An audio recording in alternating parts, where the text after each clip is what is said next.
السلام علیکم دوست، محمد عظیم حیات یو کے شہر لندن سے حاضر خدمت ہوں ایک ویڈیو کے ساتھ۔ ایک مختصر سی ویڈیو آج گاڑی کے اندر ہی میں نے کہا ایک اچھا پیغام پہنچانا مقصود ہوتا ہے، تو ٹائم ملا تو میں نے گاڑی میں ہی آج ویڈیو بنا لی۔ دوستو، ایک چینی کہاوت ہے، ایک چھوٹی سی کہانی ہے، بڑی ہی خوبصورت۔ چین میں ایک عورت جو ہے وہ اپنے گھر میں پانی بھرنے کی خاطر گھر سے کچھ دور نہر پر روزانہ جایا کرتی، اور اس مقصد کے لیے اس نے مٹی کے 2 برتن رکھے ہوئے تھے۔ وہ اس نہر پر جاتی، ان کو بھرتی اور گھر میں لے آتی۔ اس مقصد کے لیے اس نے ایک لمبی سی ڈانگ، ایک لمبی سی لکڑی کا ٹکڑا جو ہے وہ رکھا ہوا تھا، جسے وہ اپنے کندھے پر رکھ لیتی، اور اس کے ایک طرف ایک مٹی کا برتن اور دوسری طرف دوسرا مٹی کا برتن ہوتا تھا۔ وہ اس نہر پر جاتی،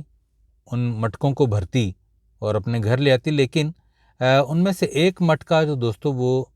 مکمل صحیح حالت میں تھا، جبکہ دوسرے مٹکے میں چھوٹا سا سوراخ تھا۔ ظاہری سی بات ہے کہ جو سوراخ کے بغیر والا تھا اس میں پانی گھر مکمل آ جاتا، اور دوسرا والا جو تھا سوراخ ہونے کی وجہ سے آدھا پانی جو ہے وہ راستے میں گر جاتا اور آدھا مٹکا ہی گھر پہنچتا۔ دوستو، یہ سلسلہ بہت دیر تک جاری رہا، اور جو مٹکا جو ہے پانی مکمل اس عورت کے لیے گھر میں لے آتا تھا، بھرا ہوا آتا تھا، اس میں تکبر اور غرور کی کیفیت پیدا ہو گئی، جبکہ دوسرا مٹکا جو ہے وہ یہ سوچنے پر مجبور ہو گیا کہ میں نکما ہوں، مجھ میں نقص ہے، میں نکھٹو ہوں، کہ یہ عورت جو ہے اتنی محنت سے پانی بھرتی ہے مجھ میں، اور گھر جاتے جاتے آدھا پانی مجھ میں سے بہہ جاتا ہے۔ کچھ عرصے بعد دوستو، جب وہ بہت زیادہ نادم اور شرمسار ہو گیا، تو اس نے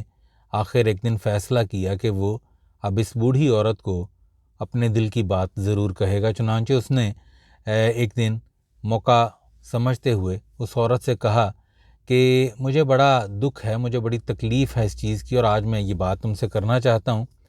کہ دوسرا مٹکا جو ہے تم اس کو بھی بھرتی ہو، مجھے بھی بھرتی ہو، اس مٹکے میں پانی جو ہے وہ گھر میں مکمل پہنچ جاتا ہے، اور جس سے تمہیں مکمل فائدہ بھی پہنچتا ہے، لیکن مجھ میں چھوٹا سا سوراخ ہونے کی وجہ سے تمہارا آدھا پانی جو ہے راستے میں گر جاتا ہے، جس کی مجھے بڑی تکلیف ہے اور مجھے اس چیز کا دکھ ہے۔ دوستو، وہ عورت مسکرائی اور اس نے اس مٹکے سے کہا کہ میں سوچ رہی تھی کہ یہ بات تم کب کرو گے، اور میں اس کے جواب میں تمہیں جو اب کہنے جا رہی ہوں وہ کب کہوں گی۔ تو اس کے بعد اس عورت نے اس مٹکے سے یہ کہا دوستو کہ تم نے یہ تو دیکھ لیا کہ تمہارا ساتھی مٹکا جو ہے وہ پانی گھر میں پورا لے کر جا رہا ہے، لیکن تمہاری وجہ سے آدھا پانی جا رہا ہے، لیکن تم نے شاید اس چیز کو نوٹ نہیں کیا کہ جس طرف میں تمہیں رکھتی ہوں، جس طرف سے تمہارا پانی سوراخ میں سے بہتا ہے، جب میں نے دیکھا کہ وہ پانی بہہ جاتا ہے، ضائع ہو جاتا ہے، تو میں نے اس پانی کو ضائع ہونے سے بچانے کے لیے اسی راستے میں پھولوں کے کچھ بیج پھینک دیے، اور روزانہ جب میں تمہارے اندر پانی بھر کر تمہیں گھر کو لے کر جاتی، تو وہاں سے گرنے والا پانی، اس سوراخ سے گرنے والا پانی ان بیجوں کے لیے غذا ثابت ہوا، اور آہستہ آہستہ وہ بیج جو ہیں بہت ہی خوبصورت پھولوں میں تبدیل ہو گئے، اور پھر اتنے پھول ہوئے کہ آج میرا گھر جو ہے ان پھولوں سے لدا پھدا ہے، جس سے میں نے اپنے گھر کو سجایا ہوا ہے۔ تو تم اس بات کو بالکل بھی جو ہے اپنے ذہن سے نکال دو کہ تمہارے اس ایک سوراخ کی وجہ سے تم آدھا پانی گھر پہنچاتے رہے ہو۔ تم بلکہ یہ دیکھو کہ وہ آدھا پانی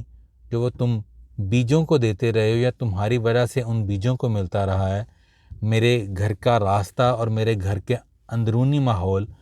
ان بیجوں اور ان پھولوں کی وجہ سے کس قدر خوبصورت ہو گیا۔ دوستو، جب اس مٹکے نے یہ بات سنی، وہ بہت زیادہ خوش ہو گیا۔ اس کے اندر جو ایک ملامت والا یا ایک نادم ہونے والا عنصر جو پیدا ہو رہا تھا، وہ خوشی میں تبدیل ہو گیا، اور اس نے بڑے ہی فخریہ انداز سے اپنے ساتھی مٹکے کی طرف دیکھا اور اللہ کا شکر بھی ادا کیا۔ دوستو، یہ کہانی سنانے کا مقصد میرا آج کیا تھا آپ کو، وہ خالصتاً یہی تھا کہ اللہ تعالیٰ نے ویسے تو کسی بھی انسان کو کسی دوسرے سے کم تر پیدا نہیں کیا۔ اللہ تعالیٰ نے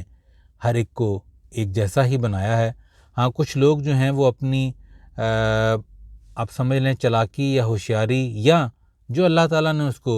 مواقع فراہم کیے ہیں انہی کو یوٹیلائز کرتا ہوا وہ بہت آگے نکل جاتا ہے، جبکہ کچھ ایسے لوگ جو اپنے اندر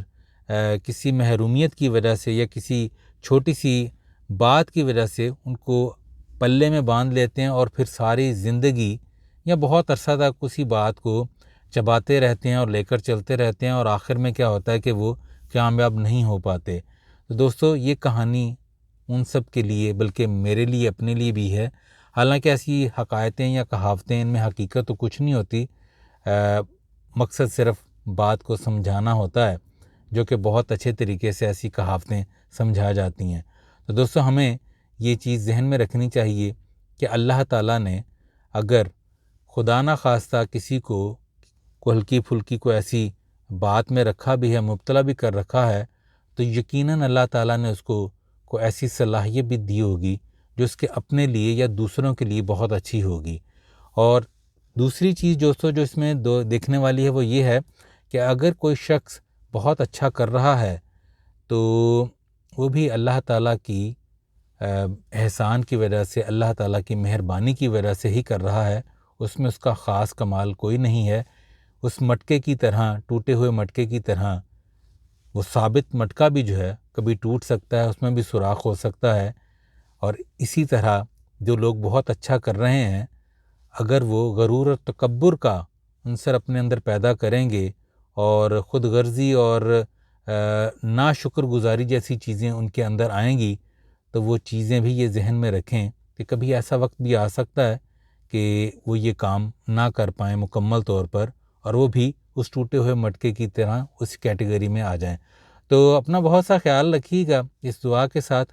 کہ اللہ پاک اپنے پیارے محبوب صلی اللہ علیہ وآلہ وسلم کے صدقے ہم سب پر اپنی رحمتوں کا خاص نزول کرے، وطن عزیز پاکستان کو اپنی امان میں رکھے، جو جہاں جہاں یہ ویڈیو دیکھ رہا ہے سب کا بھلا، سب کی خیر، اور یہ بھی دعا ہے کہ اللہ تعالی ہم سب کے لیے آسانیاں پیدا کرے، جو ہماری محرومیاں ہیں ان کو اللہ تعالی اچھی کوالٹیز میں بدل دے۔ السلام علیکم۔